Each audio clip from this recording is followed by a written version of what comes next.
Hello students, welcome back to our YouTube channel Megdeep Academy. So students, I am Pradeep Singh Rajput and today I am going to start your first chapter of mathematics, first chapter of class 11th CBSE mathematics, that is set theory. तो आज से हम लोग set theory start करने जा रहे हैं।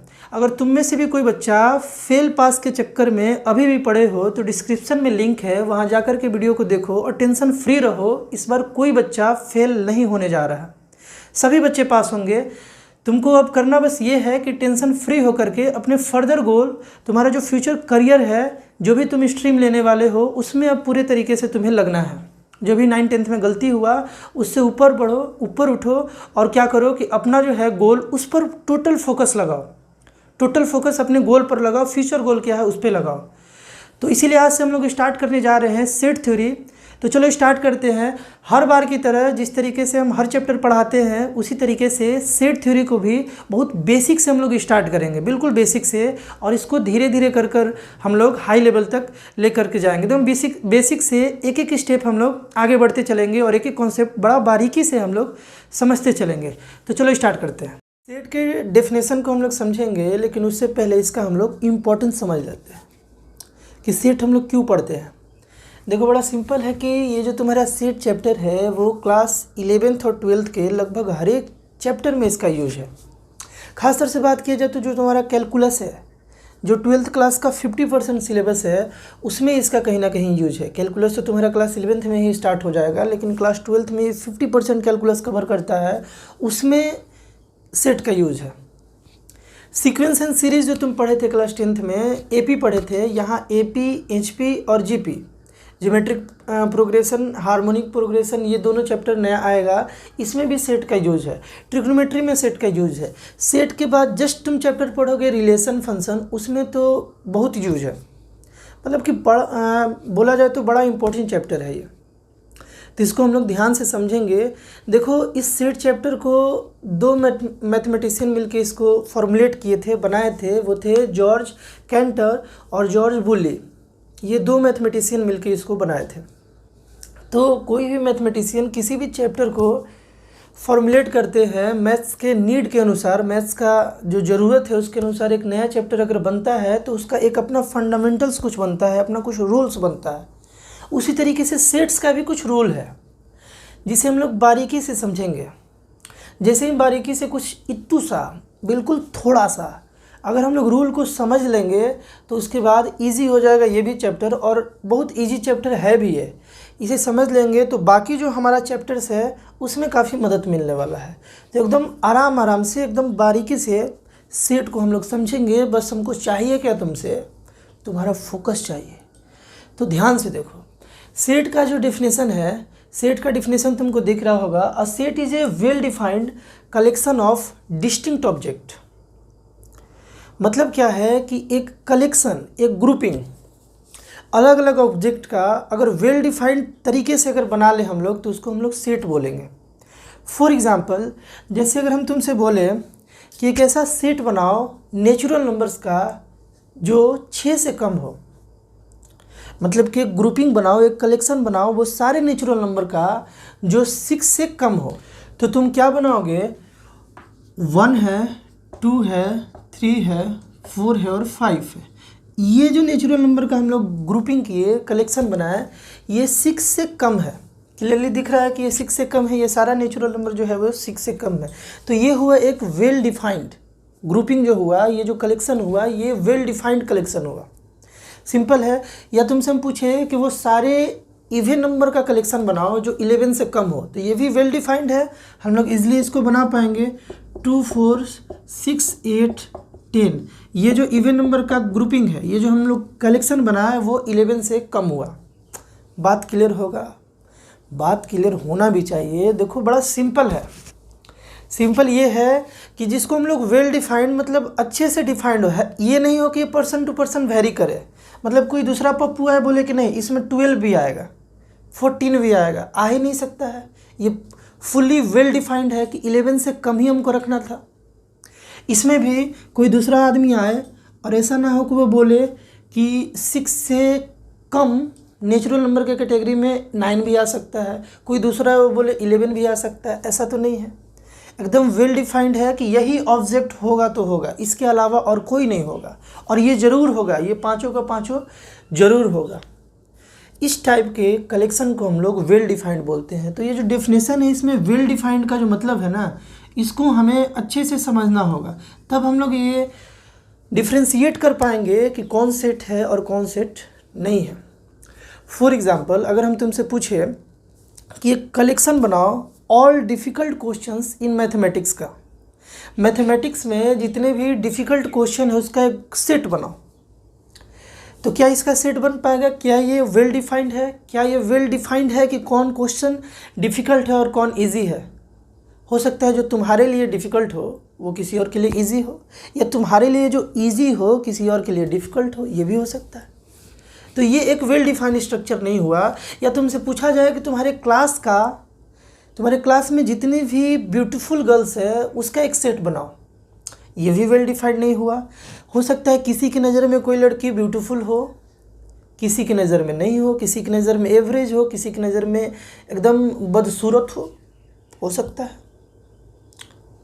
तो ये पर्सन टू पर्सन वेरी करेगा कि वो किसको ब्यूटीफुल बोलेगा, ये तो नज़रिया पर डिपेंड करेगा, है कि नहीं है। तो ध्यान से देखो, ये सब जो चीज़ है ना, ये वेल डिफाइंड नहीं हुआ। स्मार्टनेस पूछा जाए, ठीक ना, स्मार्ट बच्चा तुम्हारे क्लास का, स्मार्ट बच्चा तुम्हारे मोहल्ला का, ये पर्सन टू पर्सन वेरी करेगा। तुम देखे भी होगे, किसी को कोई स्मार्ट लगता है, किसी का फेवरेट हीरो कोई होता है, किसी का फेवरेट हीरो कोई होता है, कोई उसी हीरो से नफरत करता है, कोई किसी का वही फेवरेट होता है। तो ये सब एक वेल डिफाइंड स्ट्रक्चर नहीं हुआ। वेल डिफाइंड करने का मतलब वो पर्सन टू पर्सन वेरी नहीं करना चाहिए कि ये पर्सन के लिए कोई और है, ये पर्सन के लिए कोई और है। ऐसा तो नहीं है कि नेचुरल नंबर किसी पर्सन के लिए अलग है, किसी के लिए अलग है। नेचुरल नंबर सबके लिए बराबर है। तो आई थिंक कि तुमको क्लियर हो गया होगा कि वेल डिफाइंड का मतलब क्या है। तो सिंपल सा बात है कि सेट एक ग्रुपिंग है, सेट एक कलेक्शन है, वो सारे वेल डिफाइंड अलग अलग डिस्टिंक्ट ऑब्जेक्ट का एक कलेक्शन है। ऐसा सभी कलेक्शन को हम लोग सेट बोलेंगे। बात क्लियर होगा। अब नेक्स्ट समझा जाए कि इस सेट में जो भी अलग अलग ऑब्जेक्ट है, ये अलग अलग, इसको हम लोग ऑब्जेक्ट बोलेंगे। उसी तरीके से इसमें ये सारा अलग अलग ऑब्जेक्ट है, इसमें 5 ऑब्जेक्ट है, इसमें भी 5 ऑब्जेक्ट है। ये सारे 5 ऑब्जेक्ट को हम लोग एलिमेंट बोल सकते हैं कि ये सब सेट का एलिमेंट है, या बोल सकते हैं ये सब सेट का मेंबर है। हम लोग मेंबर भी बोल सकते हैं। क्लियर है? जितने भी ऑब्जेक्ट होंगे एक सेट में, उन सारे को हम लोग मेंबर बोल सकते हैं, या उन सारे को हम लोग एलिमेंट बोल सकते हैं।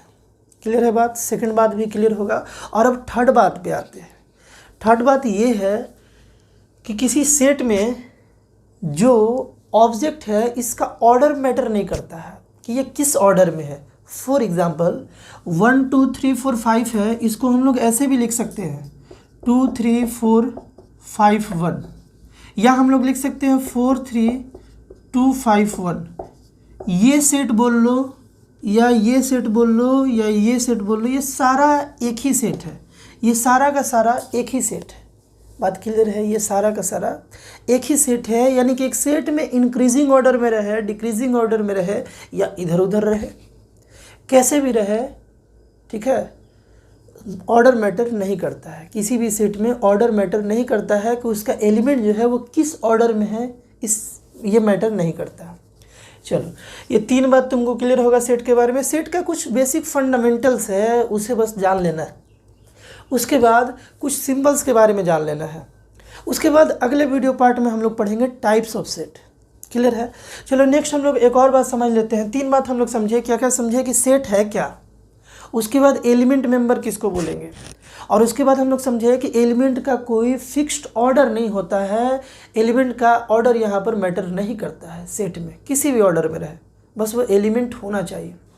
चलो नेक्स्ट ये है कि एक सेट को हम लोग हमेशा कैपिटल लेटर से डिनोट करते हैं। एक सेट को हम लोग हमेशा कैपिटल लेटर से डिनोट करते हैं। जैसे इसको अगर डिनोट करना है इस सेट को, तो हम लोग इसको एक नाम दे सकते हैं कि लेट दिस सेट बी, ये जो कलेक्शन है, ये जो ग्रुपिंग है, लेट दिस बी ए।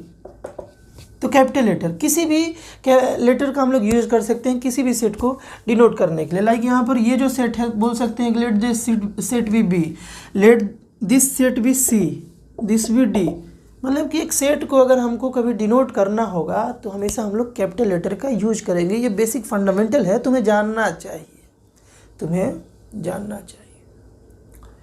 चलो इसके बाद एक और बात हम लोग समझ लेते हैं, 4 बात हम लोग समझ ली। 5th बात हम लोग ये भी समझ लेते हैं कि एक सेट में जो एलिमेंट है उसमें जो ऑब्जेक्ट है, जो एलिमेंट है वो रिपीट नहीं करता है। Repetition of element in a set is not allowed.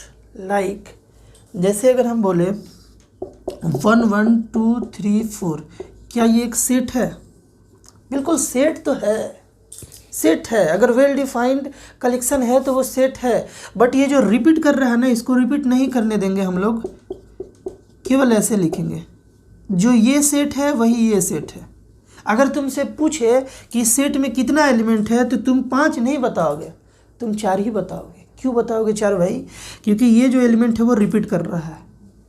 Object तो ऑब्जेक्ट होता है, एक ही ऑब्जेक्ट को 2 नहीं काउंट करेंगे, एक ही ऑब्जेक्ट को हम लोग 2 बार नहीं काउंट करेंगे।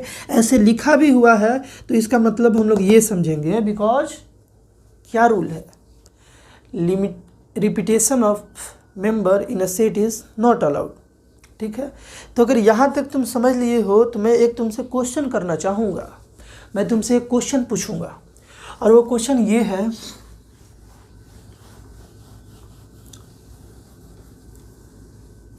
वो क्वेश्चन ये है कि मैथमेटिक्स जो वर्ड है, मैथमेटिक्स ये जो वर्ड है,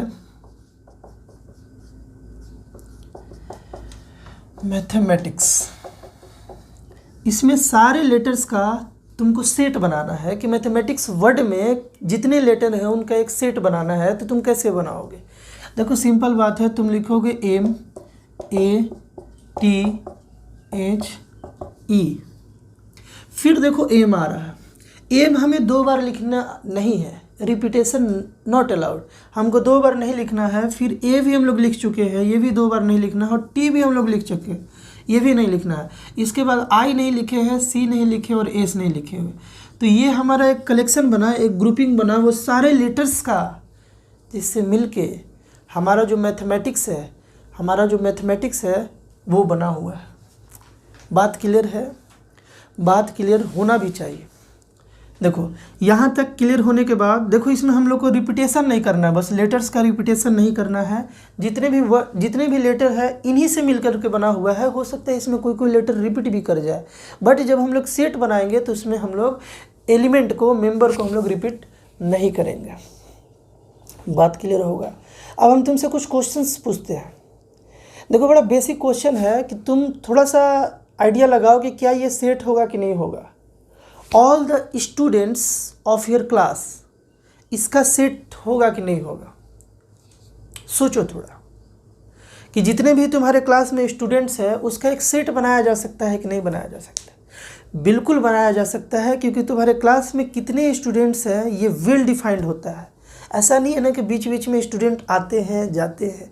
एक बार जब ओवरऑल एडमिशन हो जाता है तुम्हारे क्लास में तो उसके बाद नंबर ऑफ़ स्टूडेंट लगभग फिक्स हो जाता है। बहुत रेयर केस में कभी कभी बीच में कोई दूसरे सेक्शन से बच्चा को एडमिशन लिया जाता है, नहीं तो वेल डिफाइंड होता है। वेल डिफाइंड होता है कि तुम्हारे क्लास में 52 बच्चा रहेगा, 53 बच्चा रहेगा, 40 बच्चा रहेगा, है कि नहीं है? तो इसका सेट बनाया जा सकता है। लेकिन अगर तुमसे पूछे कि the collection of 3 best movie इन बॉलीवुड, अगर ऐसे क्वेश्चन किया जाए the collection of 3 best movie इन बॉलीवुड, तो क्या ये वेल डिफाइंड है कि बॉलीवुड का 3 बेस्ट मूवी कौन है? तुम बोलोगे my favourite movie is 3 idiot, और कोई आमिर खान का कोई हेटर आ गया तो वो बोलेगा this is not best movie, this is worst movie, ऐसे बोलेगा। तो ये वेल डिफाइंड नहीं हुआ। ये पर्सन टू पर्सन वेरी करेगा, लेकिन पर्सन टू पर्सन ये वेरी नहीं करेगा कि तुम्हारे क्लास में कितना बच्चा है। ऐसा थोड़ी है कि एक दूसरा बच्चा आएगा बोलेगा नहीं हमको काउंटिंग नहीं आता है, 49 ही बच्चा है, तुम बोलोगे नहीं 50 बच्चा है, सर बोलेंगे 52 बच्चा। ऐसा तो नहीं हो सकता, ये तो वेल डिफाइंड है। बट 3 बेस्ट मूवी का जो कलेक्शन है ये वेल डिफाइंड नहीं है। बात क्लियर होगा ना? तुम्हें बात क्लियर होना भी चाहिए। ध्यान से देखो, यहाँ तक समझने के बाद अब हम लोग कुछ इम्पोर्टेंट सिंबल्स को समझ लेते हैं। कुछ इम्पोर्टेंट सिंबल्स तुमको आना चाहिए सेट को समझने के लिए। सम इम्पोर्टेंट सिंबल्स देखो, एक ये सिंबल है, जो कि एक ग्रीक लेटर है। ये सिंबल ग्रीक लेटर है और इसका मतलब है बिलोंग्स टू, बिलोंग्स टू। इसका थोड़ा सा यूज़ देख लिया जाए। जैसे अभी हम लोग लिखे थे a इज इक्वल टू 1 2 3 4, तो हम लोग यहाँ पर इस सिंबल का यूज कर सकते हैं ये बताने के लिए कि ये जो वन एलिमेंट है, ये जो वन एलिमेंट है ये बिलोंग करता है सेट ए से। ये जो टू एलिमेंट है, ये टू एक ऑब्जेक्ट है जो बिलोंग कर रहा है सेट ए से। इसका मतलब है बिलोंग, मतलब कि ये किसका मेंबर है, ए सेट का मेंबर है। इस तरीके से इसका यूज किया जा सकता है, ठीक ना। ये ग्रीक लेटर है जिसका मतलब हुआ बिलोंग्स टू, और इसमें अगर तुम ऐसे कट कर देते हो तो ये हो जाता है not belong to, not belongs to. उसके बाद अगर ऐसे कोई सिंबल मिल जाए, उल्टा ए बोल सकते हो इसको, तो इसका मतलब होता है फॉर ऑल, फॉर ऑल, या तुम बोल सकते हो for every, for every. Clear है ना, फॉर ऑल और फॉर एवरी। तीन सिंबल तुमको क्लियर होगा। अगर तुमको इस तरीके से एक वर्टिकल लाइन मिल जाए, या तुमको मिल जाए इस तरीके से दो डॉट मिल जाए, ठीक है, वर्टिकल लाइन मिल जाए एक, या दो डॉट मिल जाए, इसका मतलब होता है सच डैट, इसका मतलब होगा सच डैट। अभी सारे का हम लोग तुरंत यूज भी देखेंगे। ये हो गया हमारा सच डैट। ये अगर कहीं दिखे तो इसका मतलब तुम समझोगे कि ये जो है वो सच डैट है, ठीक है ना। अगर तुमको कॉमा दिखे तो कॉमा का मतलब अब हम लोग समझेंगे एंड, कॉमा का मतलब एंड। जैसे अभी हम लोग देखे थे ना 1 2 3 4, कॉमा क्या रिप्रेजेंट कर रहा है, यहाँ कॉमा जो है ये रिप्रेजेंट कर रहा है कि ये अलग एलिमेंट है, ये एलिमेंट एंड ये एलिमेंट, ठीक है ना। कॉमा का मतलब एंड। और अगर उल्टा ई तुमको मिल जाए, ठीक ना, तो इसका मतलब होता है देयर एग्जिस्ट, देयर एग्जिस्ट, मतलब कि वहाँ पर कोई ना कोई एग्जिस्ट कर रहा है, ठीक है। ये 5 सिंबल तुमको आना चाहिए। ये 5 जो सिंबल है तुमको अच्छे तरीके से समझ में आना चाहिए। बात क्लियर है ना। चलो एक और चीज़ जो पहले से जानते आ रहे हो, उसको भी 9th 10th में भी आया था, थोड़ा सा आया था, उसको भी हम लोग समझ लिया जाए कि अगर इस तरीके से सिंबल होगा तो इसका सपोज लिखा जाए x और y, इसका मतलब हुआ कि y जो है, x जो है y के इक्वल है या y से छोटा है, y के इक्वल है या y से छोटा है। अगर ऐसे आ जाए तो इसका मतलब है कि x जो है y से बड़ा है या y के इक्वल है। उसी तरीके से अगर आ जाए x, इसका मतलब इक्वलिटी का बात अब नहीं है, x कन्फर्म है कि y से छोटा है, ठीक है ना। और अगर आ जाए तुम्हारे पास कि x इस तरीके से, तो यहाँ भी x कन्फर्म हो गया कि y से बड़ा है। अगर ऐसे सिंबल आ जाए तो छोटा है या इक्वल है, दोनों है। और भी यहाँ पर केस आ गया, और मतलब कि लेस देन और इक्वल टू। बात क्लियर होगा। ये तो 10th में भी तुमको मिला होगा। चलो इतना सिंबल के बाद अब हम लोग समझ लेते हैं रिप्रेजेंटेशन, रिप्रेजेंटेशन ऑफ सेट। कि सेट को हम लोग रिप्रेजेंट कितने तरीके से हम लोग कर सकते हैं, तो 3 तरीके से कर सकते हैं। एक जो तुम्हारा रिप्रेजेंटेशन है सेट का, एक जो रिप्रेजेंटेशन है उसको हम लोग बोलेंगे रोस्टर फॉर्म, रोस्टर फॉर्म, या इसको दूसरे नाम से हम लोग जानेंगे टेबुलर फॉर्म, टेबुलर फॉर्म। अभी हम लोग जितना भी हम लोग सेट देखे, 2-4 जितना भी सेट देखे, वो सारा रोस्टर फॉर्म था। मतलब क्या है कि रोस्टर फॉर्म में किसी सेट को हम लोग सिंपली एक करली ब्रैकेट का यूज करते हैं और इसमें एलिमेंट को कॉमा से सेपरेट कर देते हैं, कॉमा से हम लोग सेपरेट कर देते हैं। इस टाइप के फॉर्म को अगर सेट को हम लोग इस तरीके से लिखे, इस तरीके से, तो इसको बोलेंगे कि हम लोग रोस्टर फॉर्म में लिखे हुए। किस फॉर्म में लिखे भाई? रोस्टर फॉर्म में लिखे। बात क्लियर होगा। तो रोस्टर फॉर्म में लिखने के लिए कुछ नहीं चाहिए, 2 करली ब्रैकेट चाहिए, ठीक है। उस करली ब्रैकेट में एलिमेंट को हम लोग कॉमा से सेपरेट करते जाएंगे और बोलेंगे कि हम लोग किस फॉर्म में लिख दिए, रोस्टर फॉर्म या टेबुलर फॉर्म में। देखो टेबल की तरह बना दिए, तो टेबुलर फॉर्म में हम लोग लिखे। सेकंड जो इसका रिप्रेजेंटेशन है वो है विजुअल फॉर्म में। विजुअल फॉर्म, विजुअल फॉर्म का मतलब है कि एक सिंपल सा बॉक्स बनाएंगे इस तरीके से और इसमें हम लोग सारे एलिमेंट को लिख लेंगे और जिस लेटर से इसको डिनोट किया जाए, लेट उसको यहाँ लिख ले, यहाँ लिख ले, यहाँ लिख ले, यहाँ लिख ले, कहीं भी लिख ले, ठीक है। तो ये हुआ विजुअल फॉर्म, ये हुआ तुम्हारा रोस्टर फॉर्म। लेकिन मोस्ट इम्पॉर्टेंट फॉर्म जो तुम्हें हर एक चैप्टर में मिलेगा, जैसे कैलकुलस में, ट्रिग्नोमेट्री में, मैक्सिमम 95% इसी फॉर्म में मिलेगा। That form is called set a builder form, set a builder form. इसको हम लोग जानते हैं एक और नाम से, रूल फॉर्म के नाम से जानते हैं, या हम लोग जानते हैं इसको प्रॉपर्टी फॉर्म के नाम से, प्रॉपर्टी फॉर्म के नाम से। ये बड़ा इंपॉर्टेंट है। और अभी हम लोग को क्वेश्चंस भी करना है इस पे कि रोस्टर फॉर्म से सेट अ बिल्डर फॉर्म में कैसे चेंज करेंगे, सेट अ बिल्डर फॉर्म से रोस्टर फॉर्म में कैसे चेंज करेंगे। क्लियर है बात। इस सेट अ बिल्डर फॉर्म में क्या होता है कि एक हम लोग एक रूल सेट करते हैं, वही सेट को लिखने के लिए एक हम लोग रूल सेट करते हैं। अब हम लोग को ये भी समझना होगा कि इस सेट अ बिल्डर फॉर्म का ज़रूरत पड़ा क्यों, इन दोनों से क्यों नहीं काम चल गया हम लोग का। इसके पीछे रीज़न ये है कि ये तो ऐसा हम लोग सेट बनाए जिसमें 5 एलिमेंट है। सपोज ऐसा सेट बनाना हो जिसमें 1000 एलिमेंट हो, और वह जैसे कि अगर 1000 एलिमेंट तुमको इंटीजर का बनाना हो तो तुम तो ऐसे लिख सकते हो, n is equal to -1 dot dot dot -3 -2 -1 0 1 2 3।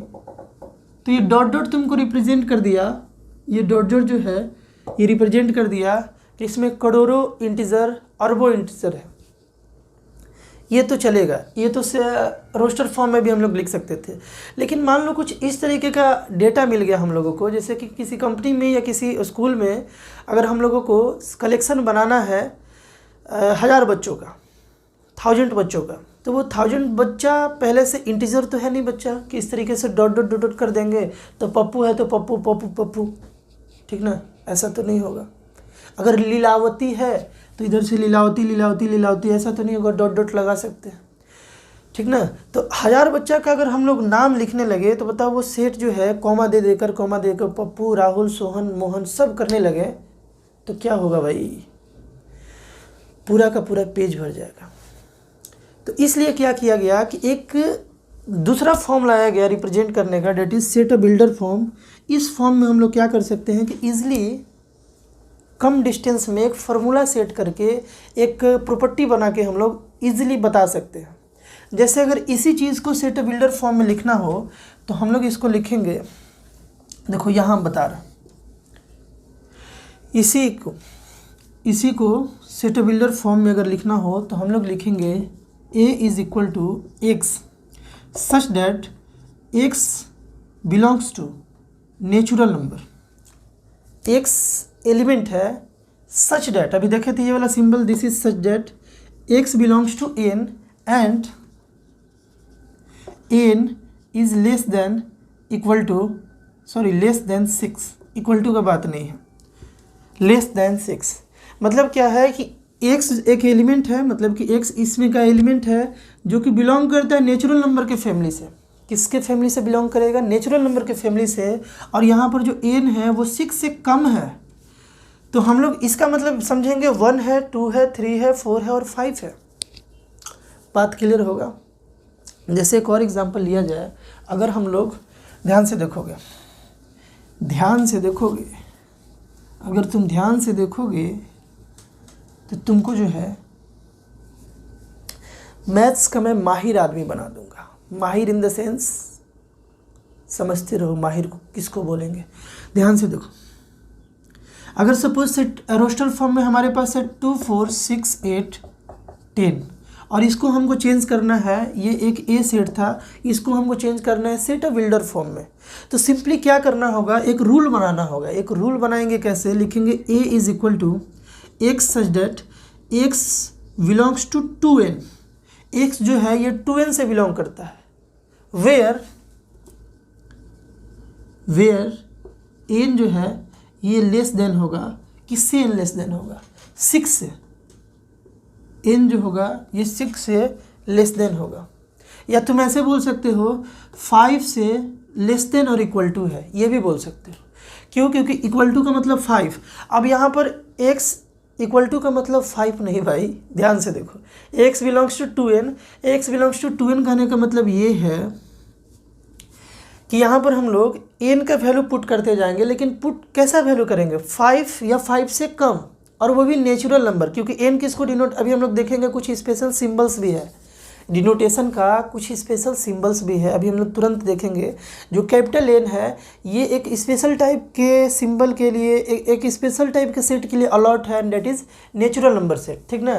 तो एन यहाँ पर नेचुरल नंबर को डिनोट कर रहा है, और 2n का मतलब क्या हुआ कि ये जो x है ये 2n से बिलोंग करता है, 2n फैमिली से बिलोंग करता है, ठीक ना। और उसमें क्या है कि 5 या 5 से कम, तो एक बार अगर वहाँ पर 1 रखेंगे हम लोग तो ये 2 बन जाएगा, अगर यहाँ पर 2 रखे तो 4 बन जाएगा, 3 रखे तो 6, 4 रखे तो 8, और 5 रखे तो 10, और 5 से ज़्यादा हम लोग रख भी नहीं सकते, 5 से ज़्यादा हम लोग रख भी नहीं सकते हैं, क्योंकि यहाँ कंडीशन लगा दी है कि n is less than equal to 5। बात क्लियर होगा। तो ये रहा इसी चीज़ का रोस्टर फॉर्म, और ये जो है ये रहा सेट बिल्डर फॉर्म। अभी हम लोग इस पर कुछ क्वेश्चन भी देखेंगे, लेकिन उससे पहले हम लोग समझ लेते हैं कि कुछ स्पेशल जो सिंबल्स है, some standard set and their symbols, मतलब क्या है कि कुछ स्पेशल सेट है और उसको कुछ स्पेशल सिंबल्स अलॉट किया गया है। जैसे देखा जाए एन अगर तुमको दिखे तो इसका मतलब है set of natural number, set of natural numbers, N का मतलब है सेट ऑफ नेचुरल नंबर्स, ठीक है। उसी तरीके से अगर तुमको डब्ल्यू दिखे तो इसका मतलब है set of whole numbers, whole numbers के सारे कलेक्शंस को, होल नंबर का पूरा कलेक्शन बनाया जाए तो उसको हम लोग डब्ल्यू से डिनोट करेंगे। इन द सेम वे अगर तुमको आई दिखे या जेड दिखे, ठीक ना, तो ये जो कलेक्शन होगा, आई दिखे या जेड दिखे तो ये हो जाएगा set of integers, set of integer.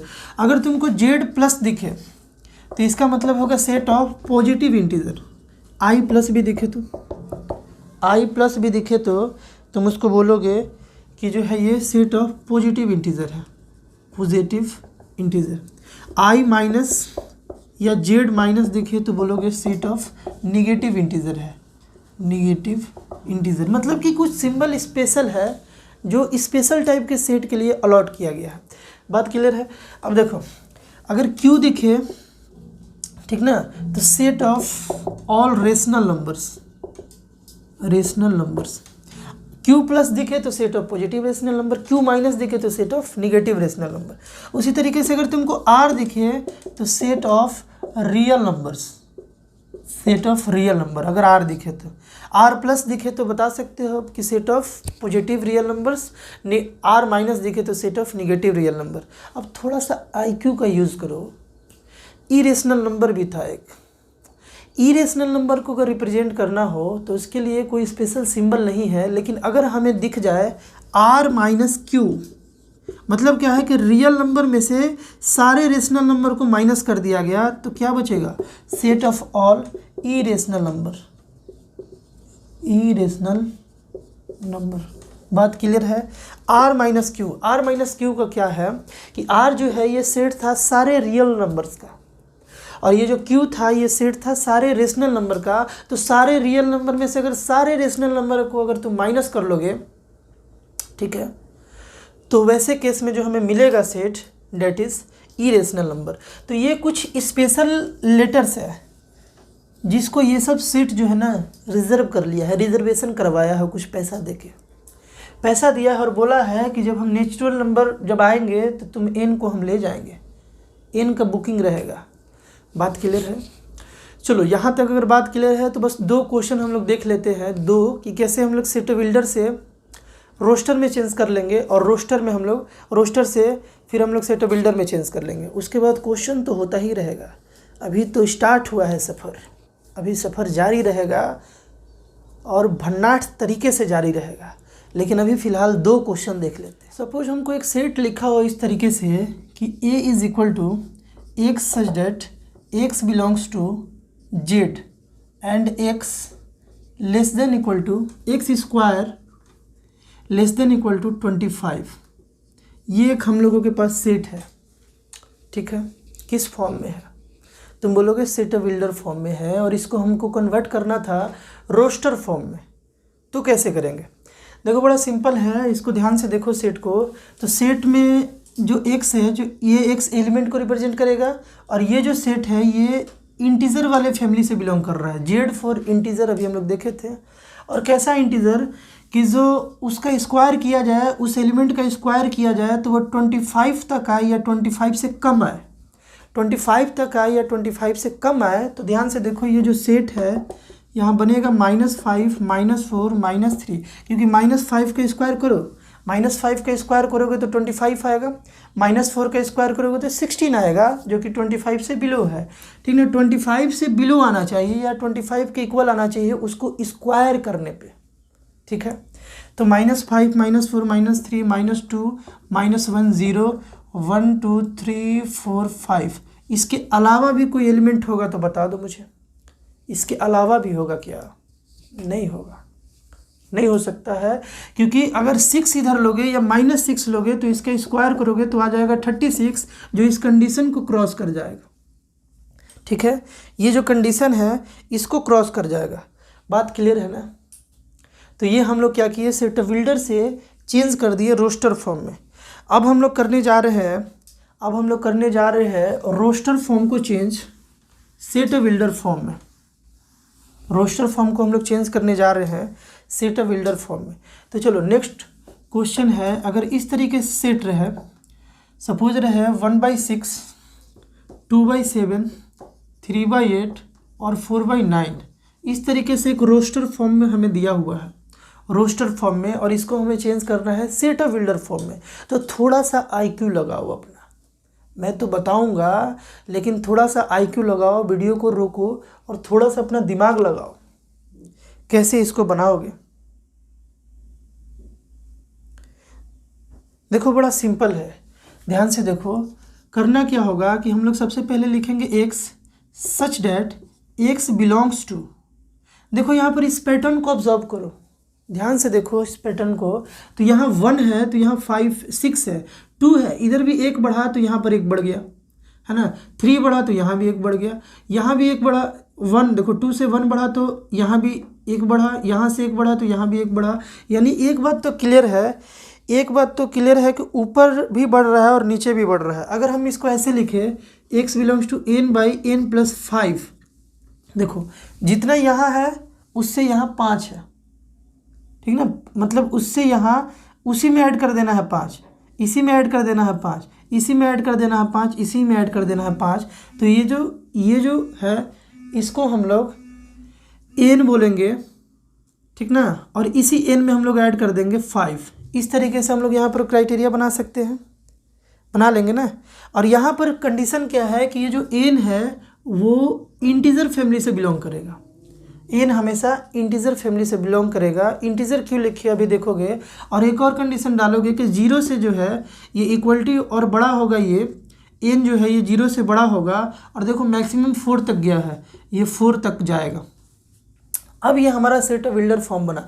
देखो ध्यान से, यहाँ z इसलिए लिखे थे क्योंकि 0 को भी इंक्लूड करना था। 0 भी है ना, w भी लिख सकते थे, बिल्कुल w भी यहाँ लिख सकते थे, ठीक है। तो ये हुआ 0, 0 से बड़ा इंटीजर या 0 के इक्वल। तो 0 हुआ, 1 हुआ, 2 हुआ, 0 हुआ, 1 हुआ, 2 हुआ, 3 हुआ और 4 हुआ। 4 तक जाना है तो 4 तक गए और इसमें पुट करते गए। अगर यहाँ 0 पुट किए तो 0/0 + 5 0 आ गया। 1 पुट किए तो 1/1 + 5 यानी 6 आ गया, ठीक ना, 1/6 आ गया। 2 पुट किए तो 2/2 + 5 यानी कि 2/7 आ गया। 3 पुट किए तो 3/3 + 5 8 आ गया, 3/8।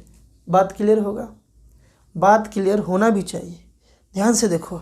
अब दूसरा क्वेश्चन है, तुमको बताना है the set of all letter in the word combination. देखो ऐसा भी क्वेश्चन आ जाएगा, तुमको सेट बिल्डर फॉर्म में लिखना है। सेट बिल्डर फॉर्म में लिखना है the set of all letters of the word combination. Combination जो वर्ड है, इसका जितना भी लेटर है इसका तुमको अगर सेट बनाना हो तो अगर रोस्टर फॉर्म में लिखना था तो जैसे मैथमेटिक्स का हम लोग अभी लिखे थे, याद है ना, उसी तरीके से लिख लेंगे। लेकिन अगर हमको लिखना है सेट बिल्डर फॉर्म में, रोस्टर फॉर्म में मैथमेटिक्स का हम लोग लिखे थे, उसी तरीके से अगर रोस्टर फॉर्म में लिखना है तो कैसे लिखेंगे, सॉरी सेट बिल्डर फॉर्म में लिखना होगा तो कैसे लिखेंगे। रोस्टर फॉर्म में तो हम लोग मैथमेटिक्स को देखे थे, सेट बिल्डर फॉर्म में तो ये बड़ा सिंपल है। लिखेंगे ए इज इक्वल, एक सेट है जिसमें एक से एक एलिमेंट है, x such that x is a letter of the word combination, simply हम लोग इस तरीके से अगर हम लोग लिख लेंगे तो हमारा काम हो गया।